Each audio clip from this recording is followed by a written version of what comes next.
Hi everyone! Welcome to the Sun City Stitchers channel. This is our 8th episode on Floss Tube episode number 8 already. Today we are coming to you from the southwest corner of Missouri. We are here, Marlene and I traveled on Wednesday from El Paso over here to my mom's home, what used to be my mom's home, and it's right on the lake. And so I'm going to give you a little panoramic tour and just turn the camera a little so you can see. I don't know if you can see it really good, but the lake is there in the background.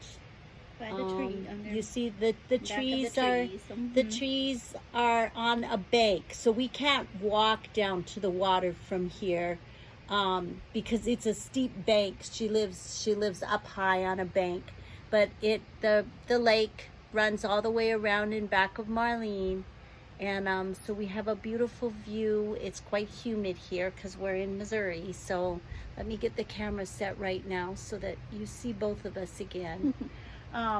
So we got here Wednesday, early Thursday morning, I guess, because we traveled in one day.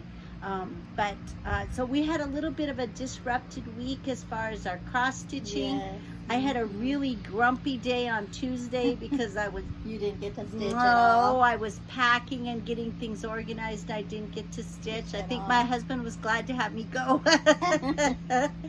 And so, but we're happy to be here. It feels strange without our mother, but I know she knows that we're here, And she's happy. and she's very happy that we're here enjoying her beautiful home.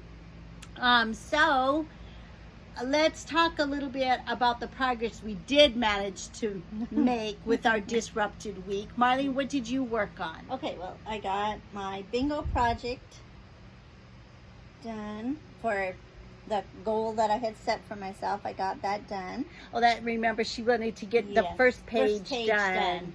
So she got that first page done. Got the first page done. Very good. That's just such a beautiful design. It's really pretty, and it's so much fun to work on because I really am enjoying doing all the specialty stitches. And the designer is Drawn Thread. Yeah, it's this one. Yes, Drawn Thread, and it uses silks. Yes. And so it's very fun. It's a very fun stitch. I worked some more on my Fall on the Farm, and I did manage to get the third box all done with the scarecrow. So cute. And I got the next 3 boxes, the borders done on the next 3 boxes. So it's going to be easy to pick up and continue working on. I like to get those boxes done. Yeah, it's nice because it's easy then to pick it up. What else did you get to work on, Marlene? Then the only other thing I got to work on this week was the Fox and Rabbit Sal. And it's changing seasons. The changing season. And I'm just working in that center area. We're way far behind because the behind. borders were the first, and then it was the center block, and then the little corners. So anyway, so I've gotten a little bit more done on my center. Such beautiful colors on this.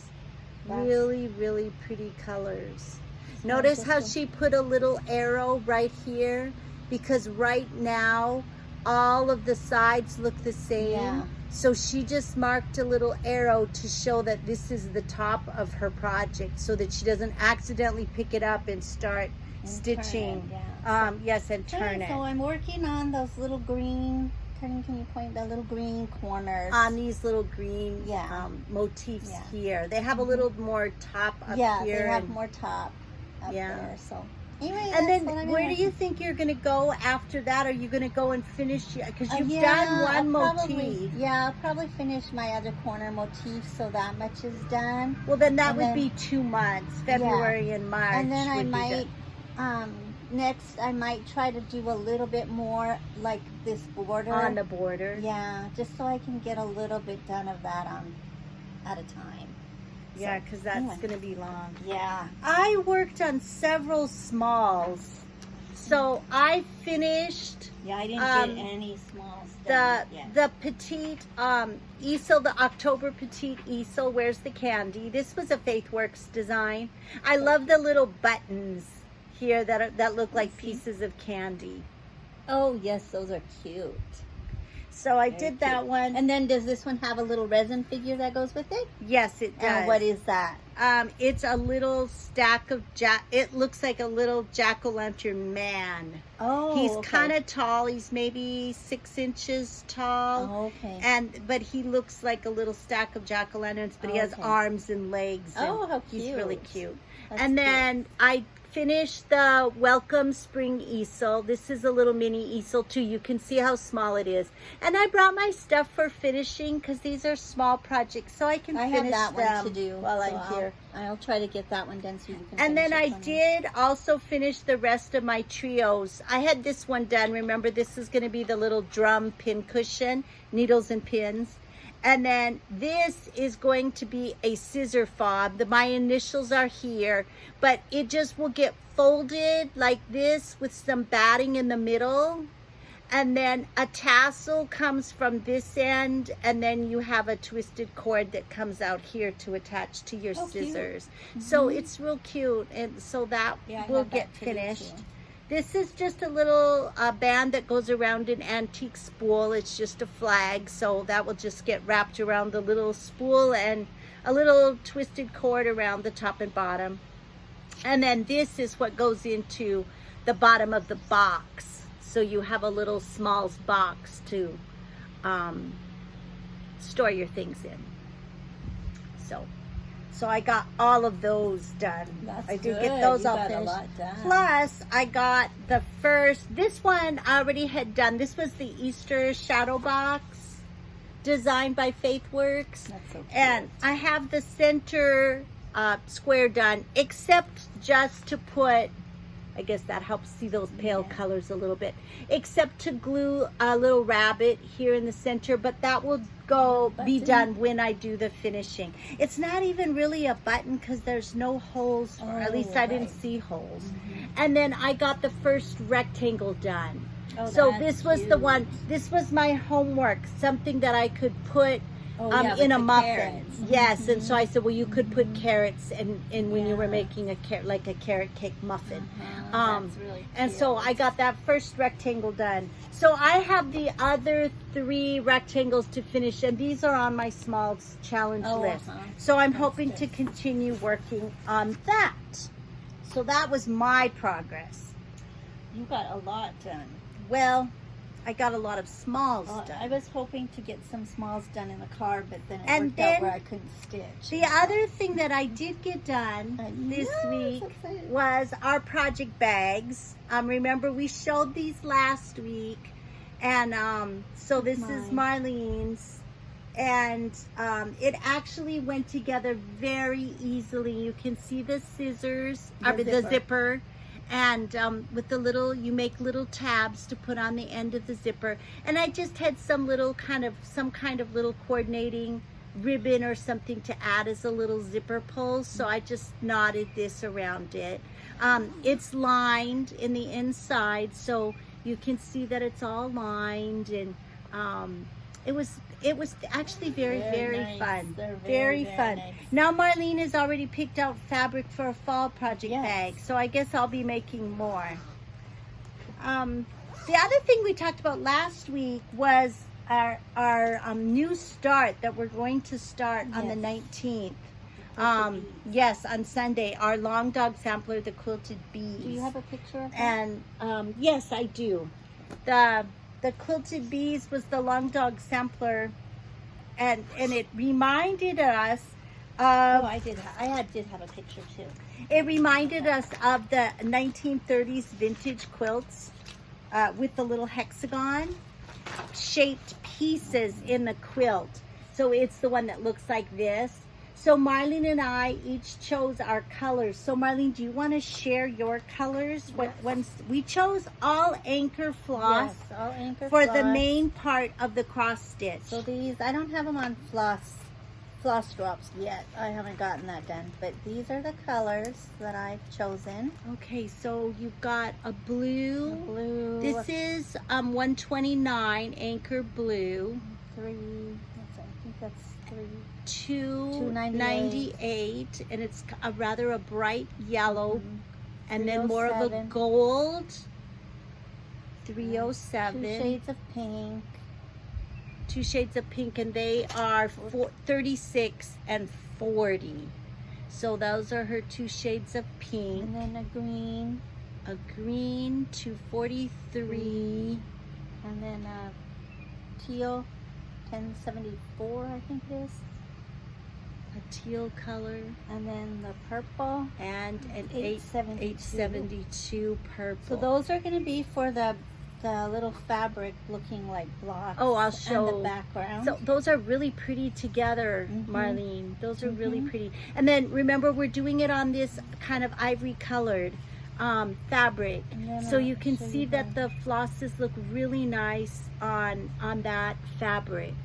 Very pretty. And so then for my floss. bees, I'm gonna use for the actual bees. So I'm gonna the use anchor is going to be for these that look like the little printed fabric Yeah. spots. Then this is a solid color that will be an anchor in the background. But then for the insect, what are you using? So Marlene? for the bees, the ones that actually look like bees, I'm gonna use these, the gold. Most of it's treasure braid, but some of it is not. Nordic gold. It's sparkly. Sparkly, Whatever yeah. it is sparkly. And the black. And then for the other ones that look more like little moths and stuff, I have different colors that I'm going to use. Our chatelaines call for a lot of the petite silk lame, the treasure braids. So I have 2 And so shades we have a of lot green, of beautiful colors. So we're going to kind of pick and 2 choose. shades of blue. And our bugs are going to be sparkly. Yes. On So they that hopefully will solid stand out. colored. Yeah, then I have we're hoping that they're 2 going to shades of pop. purple. And then she Yeah. has 2 purples. So that is going to be really pretty. Oh, and that's kind of an opalescent, kind of an one is opalescent looking. This kind of is too. I the was trying to Nordic catch. gold. Yeah, you can see it in the. Yeah. Yes, then that is a Nordic So gold. I thought and that would that's- be good for the wings. for the wings. Yeah, that's good. When I chose my floss, I pretty much thought about the rainbow, and I wanted kind of a shade of floss in each of those areas. So this isn't red, but it is a darker pink, kind of a mauve color. So it's $8.96. So I'm going to be using $8.96 and $8.95. And then, so that's my red. Then for my orange, I chose $3.28. It's more of a melon color, kind of. Melanie. That's pretty. I like that color. And a darker $3.06 for my yellow family color. And then my green is $2.41. Oh yeah, I used 243, so I think mine Yes, is just a we little had bit. some in the same family. And my blue is $3.43. Oh, that's pretty. And $8.71. So a little bit lighter than Marlene's $8.72, but it's that kind of that dustier purple. Yeah. These are colors that seemed to be in that 1930s Yeah, mine are vintage too. antique color palette. Yes, Yeah, yes, mine we too. both Now, chose Carlene, that. when you did yours, you kind of went by the symbol, didn't you? When you were choosing your colors, you were kind of looking at the symbol. I and where it was. I used? kind of went the symbol and where it was going to be used, and then because I wanted to know some of the fabric squares actually, well, the spaces on the cross stitch project that look like different fabric squares are repeated. Oh yeah. Like I'm This looking one. for one that This was one. repeated. This one. This And then daisy down one is, and then it's repeated again, they do the but it's daisy. reversed. They here in this one they left the daisy white, and down here they did the daisy in the color floss. I think I'm gonna do mine all the same way, but I'm not positive. Yeah, I'm I not sure also either. think I'm going to try, because in the actual pattern the flower patch quilt pattern. Most of these are all solid colors, so I may fill in the background and not leave so much white. Some will have white background, or cream in this case, because our fabric is an off-white. But anyway, I haven't really decided about that. And when I did mine, I looked at the design of the fabric, and then I assigned colors to the design of the fabric. So like the first one was the gingham. So I'm using the two shades of pink. Yeah, I did that also. I did that also. And then the next one was the daisy. So then I assigned the colors for that. So I did it like that. So I kind of both did them different ways. A little bit different, yes. It was fun. It was fun picking out those colors. Okay. Then we're continuing on with our Smalls Challenge. And so, Marlene, what do you have coming up that you're hoping to work on for your Smalls Challenge? I'm hoping to work on the seaside spools. Oh, yes. These are I so had pretty. The two done.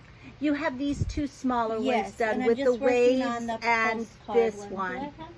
I thought you had it out here. Oh, here it is. Oh. And she's working on this one that's really more solid, filled in a little bit more solidly. Yeah. So and this is what she has done. So very pretty. Yes, it is. It's fun. I love these. Yes, I love really the colors. I'm going to be working, besides finishing my Easter Shadow Box, I'm going to be working on the smalls for my Something Wicked. And there were actually two parts on this one. There was kind of a part 1 and a part 2. So I've got to start on the box. But there's a pin cushion and a little tape measure cover and then a little scissor box. And so I'm going to be working on those. And then the second part was a banner here and a Biscorn U. So what does the banner say? It just is long like this. Oh, okay. It doesn't really say anything. It's just Halloweeny looking like things. And it goes around, wraps around this little antique-y spool. And then the Biscorn U is there. So it's cute. Yeah, it's really cute. So anyway, so I want to get to work on those a little bit. I'm hoping to get to work on those. So you know, one of the things. And then I have this. Oh, do you have? No, that's later. Then one of the things that we have that you see a lot of people asking about and talking about is how you make your project, how your back stays neat looking. And so as we kind of referenced earlier that my backs are not really that neat. I try, but they're really not that great. So Marlene is going to get one of her projects and just show you the back of her projects. And I am going to try to hold a little bit of fabric up in back of it just so you can really see the back. So this is the back of her From Sea to Shining Sea. And you can see that she's just got it really, it's very neat. There aren't any threads dangling. There aren't any knots. It's very, very neat.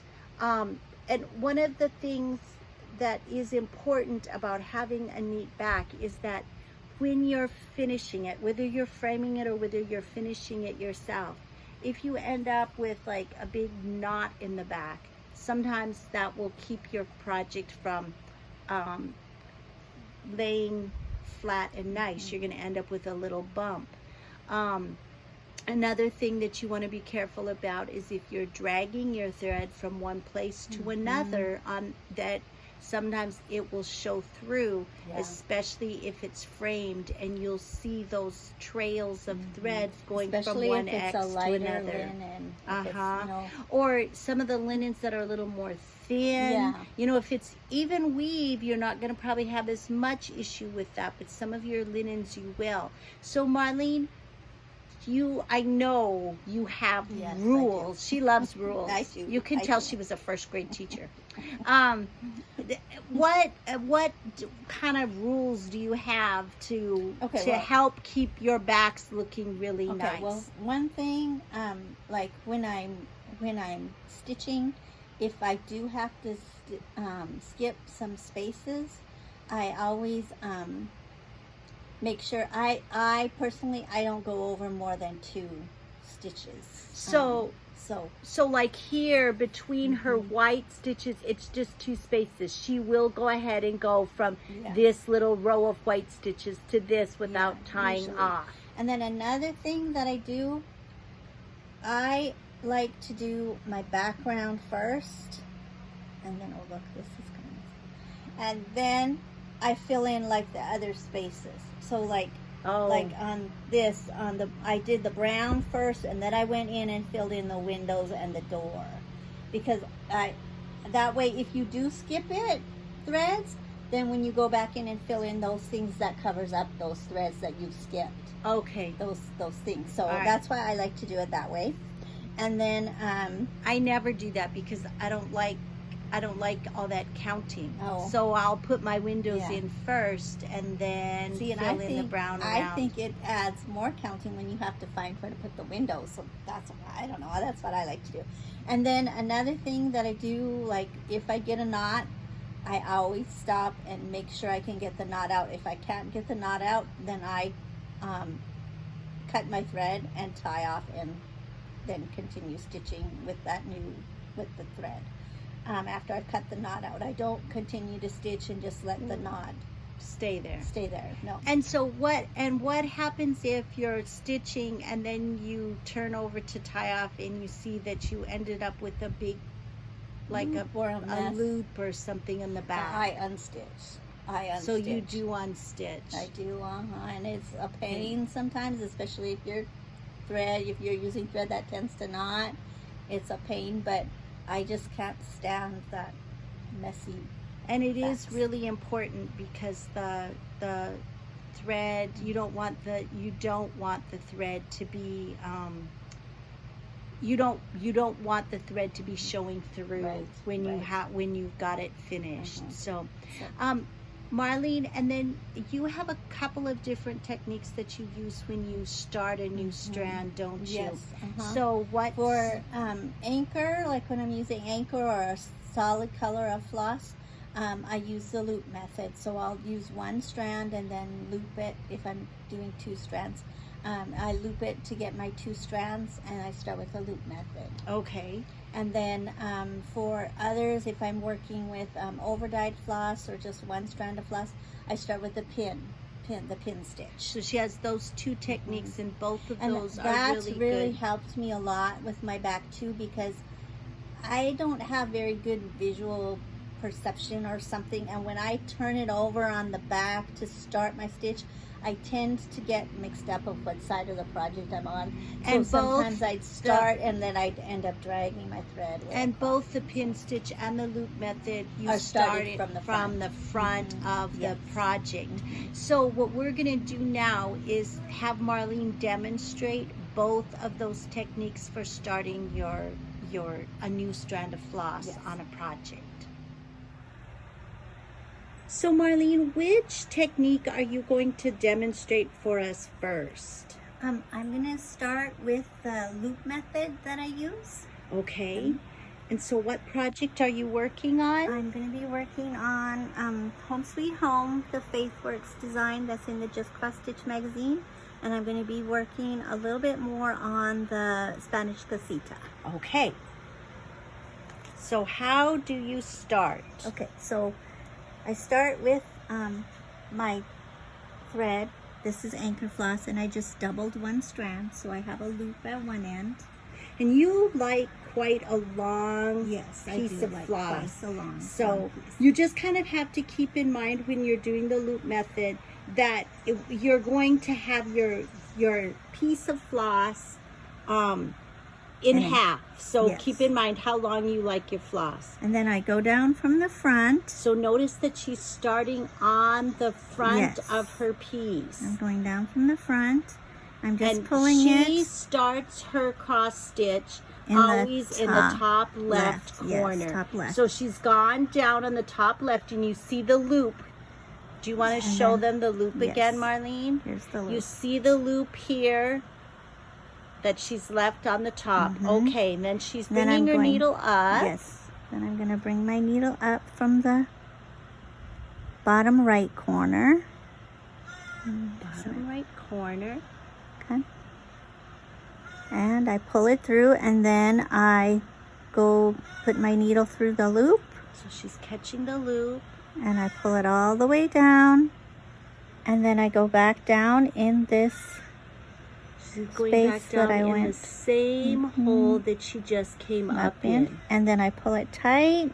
And that The loop pulls goes to the back. loop to the back. And then I finish my X. You just proceed on with your, the way that you normally cross stitch. But that leaves your back without any little tails I'll at show all. the back right now. As soon as I finish my X. Marlene is still adjusting. She is using little readers Yes. now for her stitching, and she hasn't had to do that because last week, remember, we shared how she'd had an eye procedure done, and so she's adjusting to having readers. So my stitching is so like kind of slow. There is the back, and you see how the back of her project really has no tails, and that you don't even see the little loop method that she used to start it. So that's the technique that is used. Oh my goodness, that's the technique we use when you're using like a solid color floss like Anchor, or if you're using well, mainly just the Anchor. Okay. So the second technique that Marlene's going to show us for starting her, a new thread is the pin stitch. So Marlene, tell us a little bit about that. Okay, so I'm working on From Sea to Shining Sea, and I'm going to go ahead and start with the pin stitch. So this method really only works if you're working on linen. Okay, so you find, well, you can use it on Ada, but you have to be able to pierce the thread in the center of your X. Yeah. So sometimes that's a little more difficult. Yeah. It's easier on linen. So I'm going to find the center of where I'm going to make my X, and I'm going to go down in the middle.